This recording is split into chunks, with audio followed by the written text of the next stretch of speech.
présentation, mais votre CV universitaire, qui est assez riche.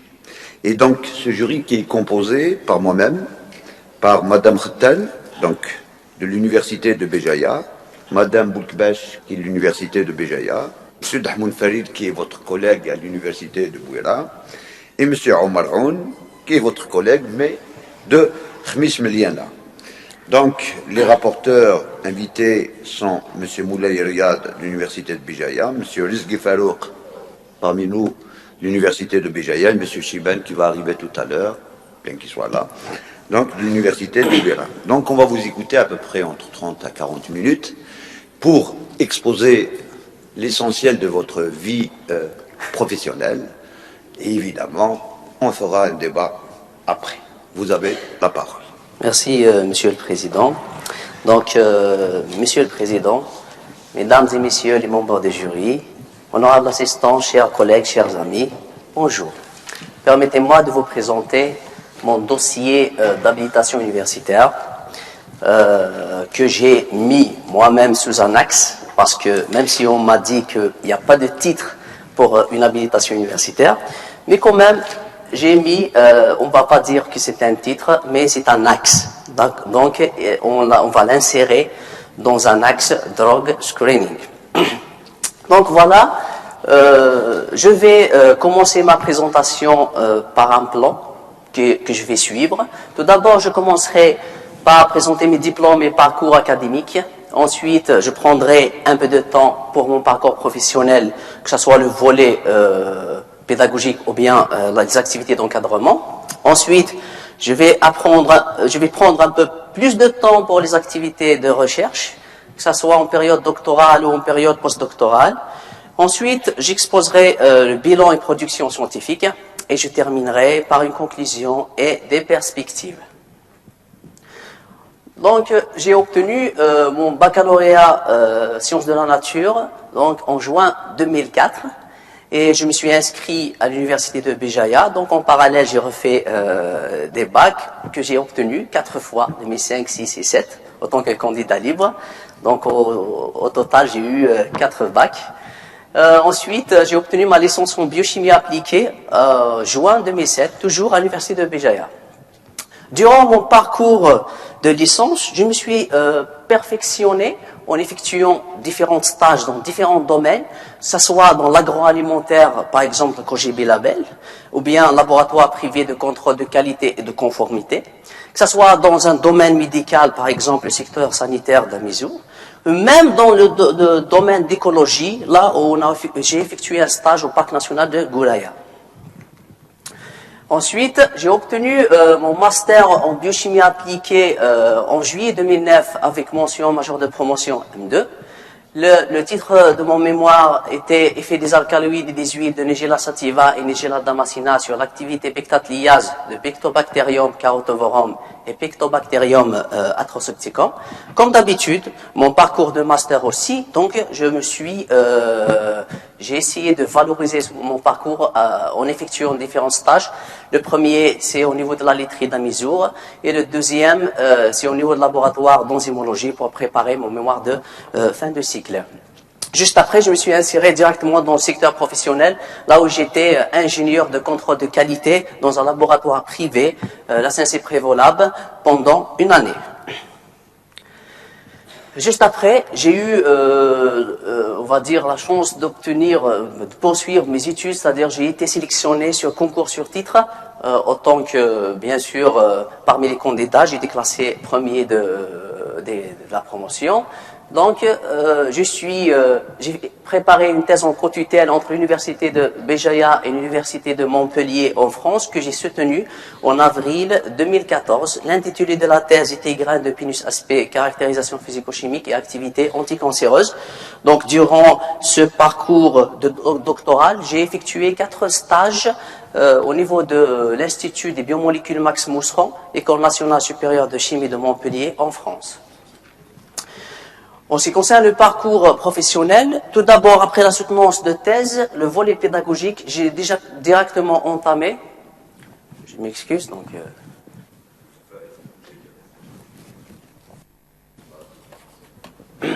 Donc j'ai directement entamé ma carrière, soi-disant professionnelle, en tant qu'enseignant vacataire en 2013-2014, où j'ai assuré des TP de microbiologie générale, biologie animale et biologie végétale ici à l'université de Béjaïa. En 2014, septembre, j'ai été recruté en tant que maître assistant classe B à l'université de Bouira, où j'ai assuré différents cours, à savoir l'immunologie cellulaire et moléculaire pour les licences biochimie fondamentale, TD d'immuno et TD de génétique en parallèle ici pour les premières années à la faculté de médecine. Les TP de biochimie aussi pour les deuxièmes années, TP de microbio et TD de technique de communication et d'expression pour première année à Saint-Vé, à l'université de Bouira. En ce qui concerne l'année 2015-2016, j'ai été promu en tant que maître de conférence classe B, où j'ai assuré avec ce grade des cours de structure et fonction des macromolécules pour les premières années master analyse biologique, cours d'immunologie générale pour les deuxièmes années, cours d'immunologie cellulaire et moléculaire pour les licences biochimie fondamentale et cours d'expérimentation animale pour les premières années master analyse. Au cours de cette année, j'ai touché un petit peu au cours de bioréacteurs pour les premières années master biotechnologie microbienne et toujours au cours d'expérimentation animale pour les premières années master biochimie appliquée après l'harmonisation des canevas. Dans ce contexte, j'ai élaboré un polycopié de cours, structure et fonction des macromolécules destinées au master biochimie appliquée que j'ai d'ailleurs inséré dans mon dossier de candidature. Donc, il est subdivisé, comme vous pouvez le voir, en 5 chapitres. Pour les activités d'encadrement, donc j'ai eu l'occasion d'encadrer 2 mémoires de fin de cycle et un projet de Master 1. Donc pour les mémoires de Master 2 fin de cycle ici à l'Université de Béjaïa, pour les spécialités pharmacologie moléculaire et spécialité biochimie appliquée. Pour le projet de Master 1, spécialité analyse biologique, donc c'est au niveau de l'Université de Bouira. En ce qui concerne l'encadrement des mini-projets licences, donc j'ai eu l'occasion d'encadrer 11 mini-projets de licence, dont 9 en biochimie fondamentale et 2 en microbiologie. En ce qui concerne cette année, donc j'ai proposé 4 thématiques de master de fin de cycle, donc et elles sont en cours. C'est une continuité des travaux de thèse. Donc pour les activités administratives que j'ai assurées, au cours de l'année 2014-2015, j'ai été responsable de la spécialité master analyse biologique et biochimique au niveau de l'Université de Bouira. Pour 2015 jusqu'à aujourd'hui, je suis actuellement chef de département adjoint chargé de la postgraduation et de la recherche auprès du département des sciences biologiques. Pour les implications collectives, elles sont nombreuses, donc je ne vais pas prendre beaucoup de temps à lire tout ça, que je vais essayer de résumer. Je suis membre de comité de lecture reviewer, c'est-à-dire dans 2 revues de renommée internationale, Journal of Industrial Crops and Products et Pharmaceutical Biology. Je suis représentant des MCB auprès du Conseil scientifique de l'Université de Bouira. J'ai participé à l'organisation de plusieurs manifestations scientifiques, que ce soit ici à Béjaïa ou à l'Université de Bouira, que ce soit des manifestations internationales ou nationales. J'ai été président du club scientifique des sciences de la nature pendant 5 ans, vice-président de la Ligue des activités wilayales pendant 5 ans. Et de toute façon, c'est nombreux, donc je vais passer tout ça parce que les implications collectives, ça ne manque pas. Récompense et formation. Donc, j'ai eu l'occasion de recevoir un certificat d'appréciation par le recteur de l'Université de Bouira en l'occasion de ma promotion maître de conférence classe B. Certificat de remerciement et d'appréciation délivré par la promotion de biochimie en guise de gratitude. J'ai eu l'occasion de suivre des formations, à savoir le logiciel EndNote à l'Université de Montpellier, formation en bioéthique, en langage Pascal et en langage Delphi. Je passerai en parcours scientifique. Les activités de recherche donc sont subdivisées en 2 périodes. Période doctorale allant de février 2010 jusqu'en avril 2014.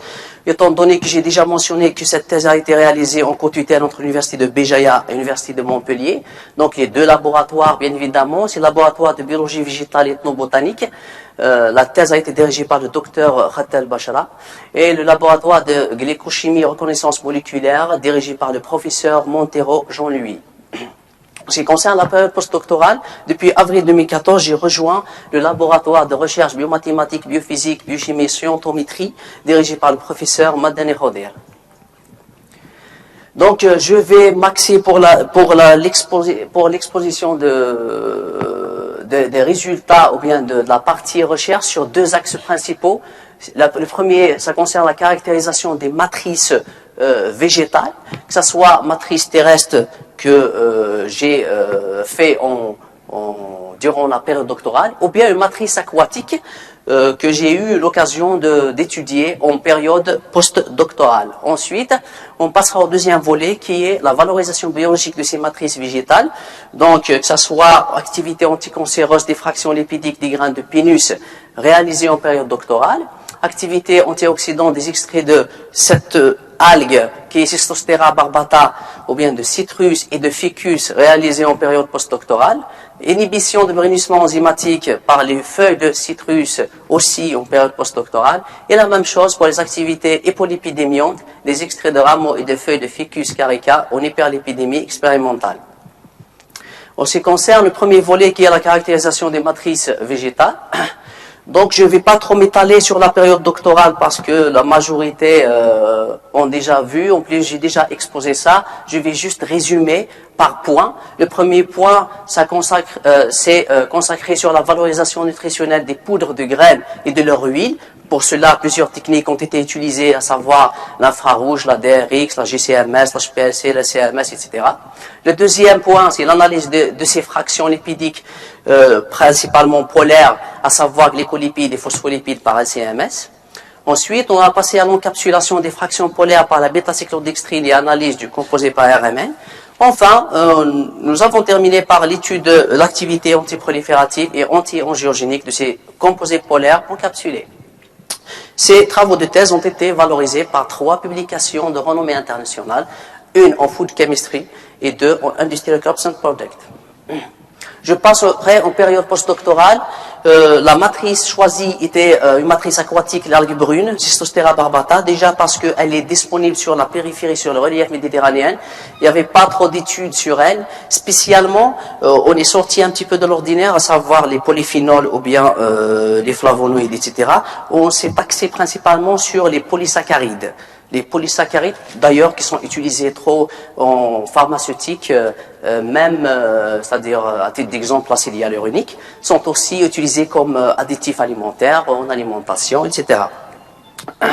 Donc, avant de parler sur les polysaccharides, il faut tout d'abord extraire ces polysaccharides, que j'appellerai moi-même des fucanes sulfatées, parce que vous allez voir qu'elles sont riches en fucose. C'est pour ça qu'on les appelle des fucanes sulfatées. Donc, quand je dirais des fucanes sulfatées, c'est des polysaccharides sulfatés parce qu'elles sont riches. On commencera par la délipidation, bien évidemment, dans du chloroforme, 300 ml, en présence d'acétone méthanol. Ensuite, la poudre sèche et délipidée a été centrifugée dans, bien sûr, en présence d'acide à 5000 rpm pendant 10 minutes. Ensuite, un litre de surnageant a été concentré et précipité dans l'éthanol et recentrifugé une autre fois à 8000 rpm. Le kilo est dissous dans l'eau, dialysé, lyophilisé, donc on obtient les polysaccharides sulfatés. Ces polysaccharides ont été analysés, bien évidemment, pour déterminer la composition de différents éléments, à savoir le carbone, l'hydrogène, l'azote et le soufre. La technique utilisée était la spectrométrie de masse à plasma induit. Donc, le contenu du sulfate a été déduit de la teneur en soufre, qui a été déjà réalisée. Donc, la teneur en protéines a été estimée à partir de la quantité d'azote déterminée. Ensuite, les acides uroniques ont été déterminés selon la méthode calorimétrique en utilisant l'acide galacturonique comme standard. Les sucres neutres, qui sont très importants dans cette étude, sont mesurés par la méthode calorimétrique à l'entrant. Enfin, les rotations optiques ont été mesurées avec un polarimètre numérique. Ce qui est important ici, c'est les groupements sulfates. Les groupements sulfates parce que les propriétés biologiques de ces fucanes sulfatées dépendent essentiellement du groupement sulfate, c'est-à-dire la densité des groupements sulfates et leur position.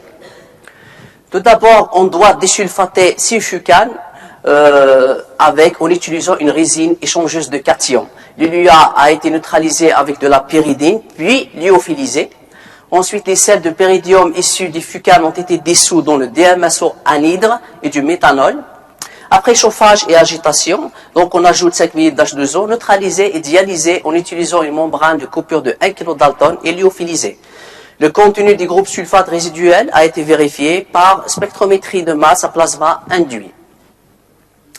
L'analyse de ces fucanes récupérées a été utilisée, a été réalisée en utilisant la GCMS, l'infrarouge et l'ARMN pour déterminer essentiellement la position des sulfates et les liaisons glycosidiques avec ces fucanes.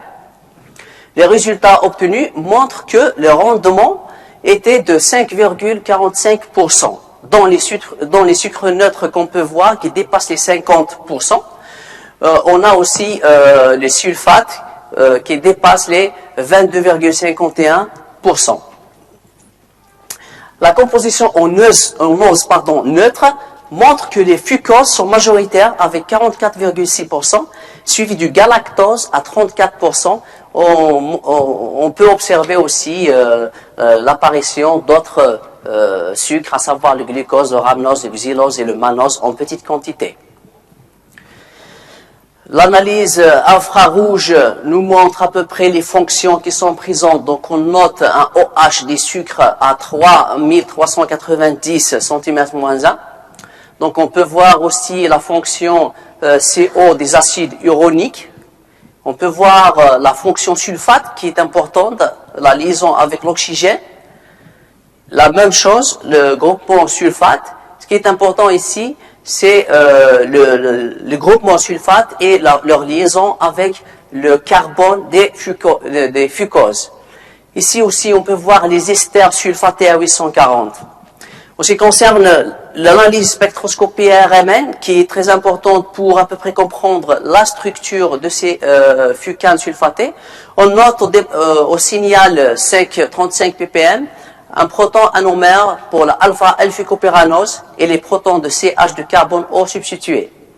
On voit aussi à 432, au signal 432 ppm un H4 de 4 O substitué, un proton du cycle H2H5 au niveau de 4,04 et les protons méthyliques de H6 du L-fucopéranose. L'analyse de liaison glycosidique par GCMS après méthylation nous montre bien évidemment que on note trois différentes liaisons, soit avec un 1,2, un 1,3 ou un 1,4. On voit qu'il y a un diméthyle et un méthyle. Ce qu'on peut observer aussi, c'est-à-dire les fucanes sulfatées, c'est au niveau de 2,4.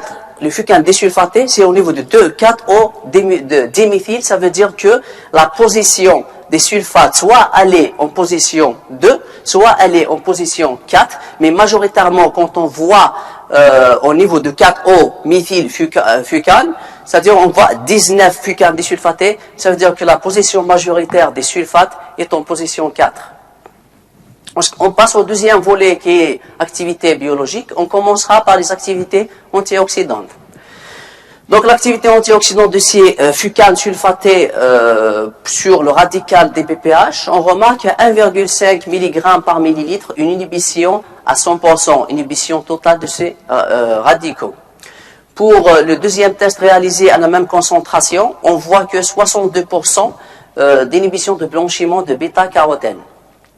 Pour le pouvoir réducteur du fer, à 1 mg par millilitre, on n'a que 25%, donc il n'est pas trop réducteur, mais par contre, ce qu'on peut observer, c'est qu'il est plutôt chélateur que réducteur à la même concentration, donc on note 92% environ.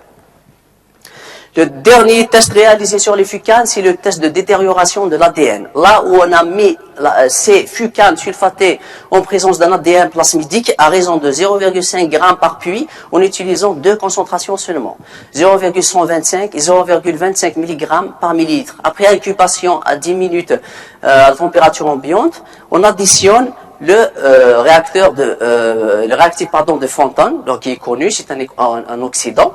Donc après incubation, on passe à l'analyse de l'ADN sur gel d'agarose. Ce qu'on peut observer ici, 4 pistes bien visibles. La première piste correspond à l'ADN témoin, donc vous avez la forme circulaire, linéaire, et la forme super enroulée. Donc vous voyez très bien la forme native de l'ADN plasmidique. En piste 2, en présence seulement du réactif de Fontan, vous pouvez voir ici, bien évidemment, que les trois types d'ADN sont détériorés. Par la suite, on passe aux pistes 3, là, avec présence seulement de 0,125 mg par millilitre de ce fucane, avec le réactif de Fenton, il y a quand même un début de réparation de ces ADN. Ensuite, on passe à la piste 4, donc là, à présence de 0,25 mg par millilitre, qui est quand même, à mon avis, une faible concentration, quand même une réparation nette des 3 formes d'ADN plasmidique. On passe à les activités antioxydantes des extraits de feuilles de citrus. Donc, 2 extraits ont été utilisés pour 7 espèces. Donc, on peut voir ici qu'on a bien évidemment l'extrait aqueux et l'extrait méthanolique. On observe pour l'extrait aqueux que citrus limon pour le DPPH est plus active. Par contre, pour l'extrait méthanolique, on voit que clémentina est plus active. Par contre, pour l'ABTS et le pouvoir réducteur, c'est clémentina qui est l'espèce la plus active, que ce soit pour l'extrait méthanolique ou bien pour l'extrait aqueux. Pour l'inhibition du brunissement enzymatique par les feuilles, donc comme vous pouvez le voir, le brunissement est un problème majeur, bien sûr que ce soit pour la conservation ou bien pour la santé humaine. Ça touche les fruits, ça touche les légumes. Donc ce brunissement est dû principalement à l'oxydation des polyphénols par des enzymes, donc à savoir principalement la polyphénol oxydase ou bien la peroxydase qui nous donne par la suite des pigments bruns. Ici, on a utilisé comme source d'enzymes la PPO et la POD. On a utilisé 5 espèces. Donc vous avez le chou rouge, le chou vert, le cardon, la laitue et les épinards pour extraction d'enzymes. Donc le résultat, comme vous pouvez le voir sur l'activité antiperoxydase, pour l'extrait aqueux, on voit que Citrus clémentina est la plus active, que ça soit l'origine, quelle que soit l'origine de l'enzyme. En ce qui concerne l'extrait méthanolique par contre, donc on voit que l'origine de l'enzyme est le chou rouge et le chou vert, on voit que le citrus limon est plus actif aussi pour les épinards. Par contre, pour la laitue, on voit que Citrus aurantifolia qui est plus active, et pour le cardon, c'est le Citrus aurantium. Pour l'activité antipolyphénol oxydase, la même chose donc est observée. Donc pour l'enzyme du chou vert, donc on voit que clémentina est plus active. Pour le cardon et les épinards, c'est limon qui est plus actif. Et pour le reste, donc c'est aurantium qui est l'extrait le plus actif. Je tiens à signaler ici que pour les extraits méthanoliques, n'ont donné aucune activité sur la PPO. Je passe au dernier volet qui est l'activité antioxydante et effet hypolipidémion des extraits de rameaux et des feuilles de Ficus carica en hyperlipidémie expérimentale. Donc pour l'activité antioxydante, on note que pour les 3 tests utilisés, que les extraits de rameaux présentent la plus forte activité, que ce soit pour le pouvoir réducteur de fer, la BTS ou bien le DPPH. Ensuite, une étude de toxicité aiguë par voie orale a été réalisée sur des souris de type suisse albinos. Donc pour cela, 4 concentrations ont été réalisées, à savoir 100, 500, 2500 et 5000 mg par kilogramme. Aucune toxicité n'a été observée. Pour l'effet hypolipidémion, donc je tiens à signaler que l'effet l'hyperlipidémie a été induit par le triton. Ensuite, il y a traitement par 2 concentrations, que ce soit des extraits de rameaux ou bien de citrus, par 150 et 300 mg par kilogramme. Par la suite, on a le dosage des lipides sériques après récupération du sérum et prélèvement d'organes, foie et reins pour une éventuelle étude histopathologique. Pour les profils lipidiques, je tiens à signaler que le lot numéro 2, qui est l'hyperlipidémie, c'est-à-dire induit par le triton, donc on voit une nette augmentation de ces paramètres lipidiques, le triglycéride total ou bien le cholestérol total. Par la suite, après traitement par les extraits de rameaux et de feuilles de Ficus carica, on voit une nette diminution de l'hyperlipidémie.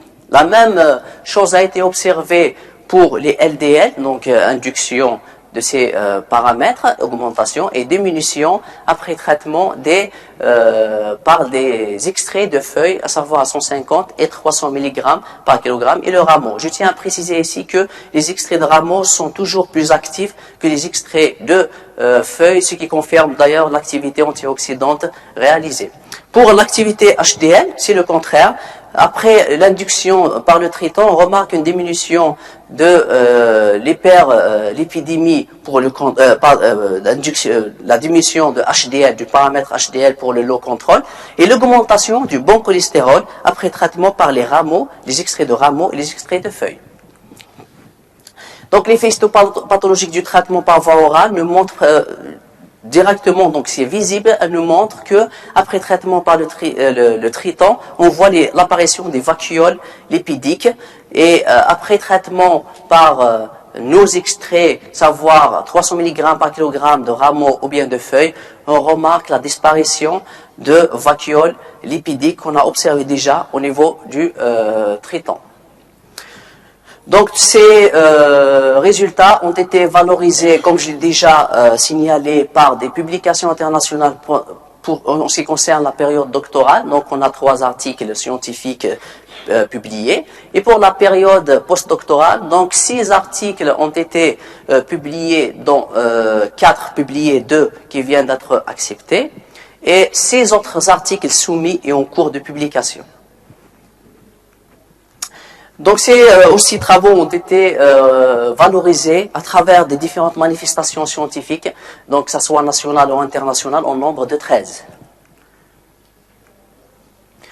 En conclusion, donc l'exploration de la flore terrestre et marine était et sera toujours la solution pour élaborer les futures recettes miracles des médecins et industries. Il existe peu d'informations sur l'utilisation des composés naturels dans le traitement de l'obésité chez l'homme et le mécanisme de leur action. Ainsi, il sera un large éventail d'études biologiques et cliniques. Il est suggéré que d'autres travaux pourraient être réalisés sur l'isolement et l'identification de ces composés par des techniques plus avancées. La clarification des mécanismes ayant généré ces activités nécessite davantage d'enquêtes. D'autres activités plus sensibles pourraient être élaborées à l'exemple de la gastroprotection et le cancer. Un projet qui est très important, qui porte sur la fonctionnalisation de certains vecteurs utilisés actuellement en pharmaceutique, ainsi que l'étude de cinétique de relargage de tous les principes actifs élaborés et à l'actualité. En ce qui concerne le volet pédagogique, donc on pense à la proposition de nouvelles spécialités master et licence au sein de la faculté SNVST de Bouéra, la création d'une formation doctorale d'ailleurs qui est en cours, et l'insertion de cette formation doctorale dans une école doctorale domiciliée au laboratoire 3BS, qui est actuellement aussi en cours.